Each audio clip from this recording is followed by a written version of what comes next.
ప్రతి స్తోత్రం. కావాల్సిన బలము, శక్తి, పరలోక జ్ఞానంతో నడిపిస్తారంటూ సకల మహిమ మీకే చెందేలాగున యేసయ్య పరిశుద్ధ నామమున అడిగి వేడుచున్నాను తండ్రి. ఆమేన్. ఆమేన్. హల్లెలూయా. దేవునికి స్తోత్రం కలుగును గాక. నిజంగా ఈరోజు ఇక్కడ కుడతామో లేదో అని ఒక సంశయంతో ఉన్నది. ఎలక్షన్స్ ఉండగా ఇది ఒక పూర్తిగా మాట్లాడుతున్నది కనుక ఒక స్థలం ఇక్కడ ఉంటుందా లేదని ఒక డౌట్ఫుల్ గా మనం ఈరోజు చేరుతున్నాం. ఏదేమైనా దేవుని యొక్క సన్నిధిలో చేరిన విధానం కొరకే దేవుని స్తుతిస్తూ ఈరోజు ఒక అంశం దేవుని యొక్క చిత్తం కదా. ఎవరినైనా చూడండి, ఒక దైవ సేవకుని కానివ్వండి, విశ్వాసిని కానివ్వండి, మనలో ఎవరినైనా మనం ఏమన్నా ఒక మాట అడిగినట్లయితే, బ్రదర్ ఈరోజు ప్రేయర్సల్కి వస్తారా, బ్రదర్ ఈరోజు మనం ఈడ కలుస్తామా, లేకపోతే ఈ యొక్క కార్యం జరుగుతుంది అంటే మొదటి మాట ఒక విశ్వాసంగా మనం ఏమంటామంటే దేవుని చిత్తం అంటే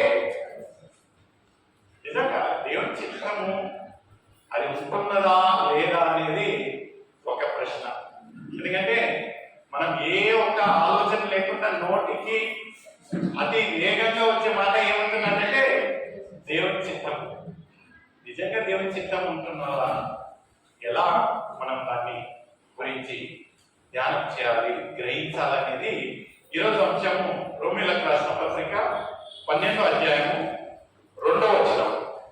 book of Romans 12th chapter 2nd verse. తీసిన వారు సరిగ్గా సహకరించండి.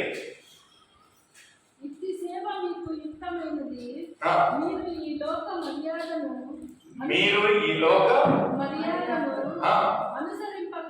అనుసరింపక అనుకూలమును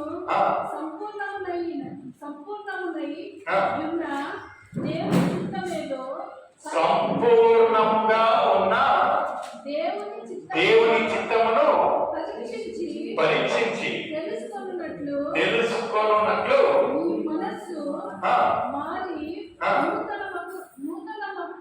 చూడండి. దేవుని చిత్తము సంపూర్ణంగా ఇది దేవుని చిత్తమా కదా. దాంట్లో ఏముంటుందంటే కొంచెం దురుద్దేశము, మన ఆలోచనలు ఉంటాయి కదా. మన ఆలోచనలు కొంచెము, దేవుని చిత్తం కొంచెము, ఎవరో ఒక ఆలోచన కొంచెము. మొత్తానికి కార్యం జరిగిందంటే సంతోషము, కార్యం జరగలేదంటే మనకు ఏముంటున్నదంటే నిరాశ. ఎందుకు ఇలా జరిగింటున్నది కదా.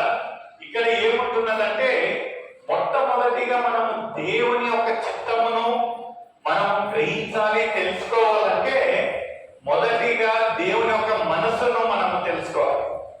దేవుడు ఎలాంటి ఒక వ్యక్తి అనేది తెలుసుకోవాలి. నిజంగా మన ఒక తల్లిదండ్రులు కానివ్వండి, మన బంధువులు కానివ్వండి, మన స్నేహితులు కానివ్వండి, వాళ్ళ యొక్క మనస్తత్వము, వాళ్ళ యొక్క ఉద్దేశము, వాళ్ళ యొక్క చిత్తము మనం చాలా సరళంగా చెప్తాం.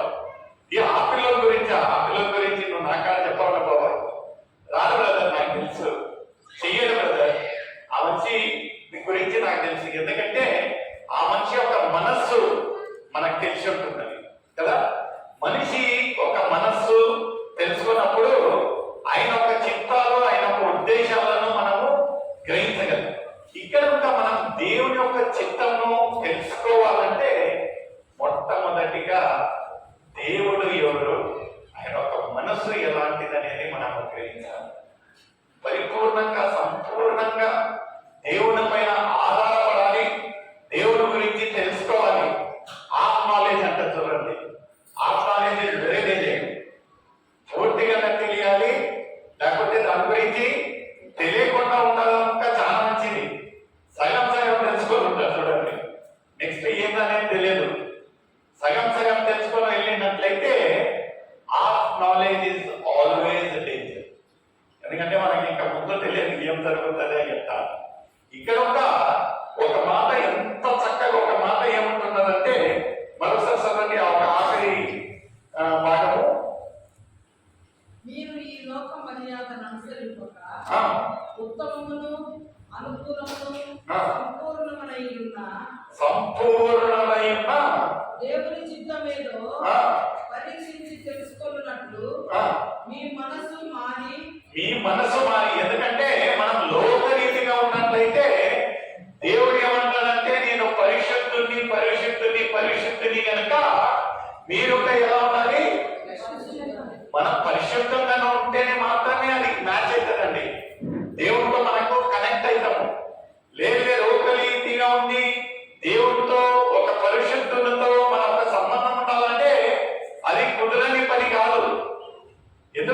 ఇన్ని వైఫైలు కనపడతా ఉంటున్నాయి.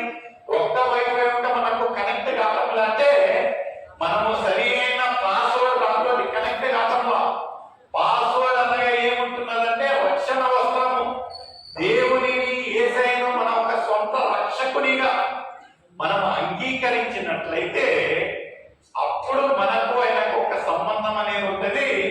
ఆయన ఒక సంపూర్ణమైన ఒక మనసును మనము తెలుసుకుంటాం. అది ఎప్పుడంటే మన ఒక మనసును మనము మార్చుకున్నప్పుడు. మనం మార్చుకోకుండా ఎలా విధిగా అందరు పిలుస్తా ఉంటున్నట్లే ఈరోజు బుధవారంలే ఈ టయానికి మనం దేవుని యొక్క సన్నిధిలో చేరాలి. ఎవరు ఎక్స్రే పెడతా ఉంటున్నారు, మనకు ఎవరు మనల్ని స్కాన్ చేస్తా ఉంటున్నారు, మన ఒక ఆలోచనలు ఎవరికి ఏం తెలుసులే. బాడీ ప్రెసెంట్ మైండ్ ఆబ్సెంట్ ఉన్నట్లయితే దేవుడి కొరడు. మన ఒక దేవుడు ఎలాంటి ఒక దేవుడిని మనం సేవిస్తా ఉంటున్నామంటే పౌరుషం కలిగిన దేవుడు.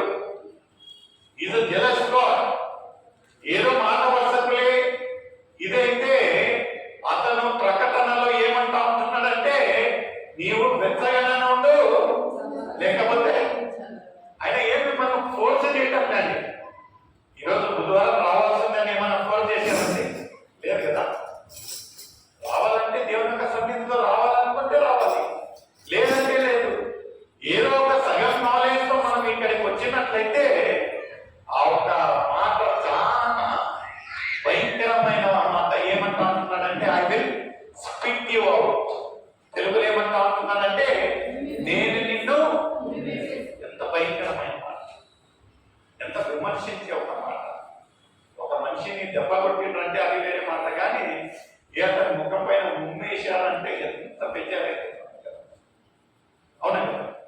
ఎందుకంటే అలాంటి ఒక క్రియలో మనం ఉన్నట్లయితే దేవుడు సహించడండి. దేవుడికి ఎలాంటి ఒక రోషం కలిగిన దేవుడు అంటే మీరు మీ యొక్క పూర్ణ మనస్సుతో. పూర్ణ మనస్సు అంటే ఏంటండి?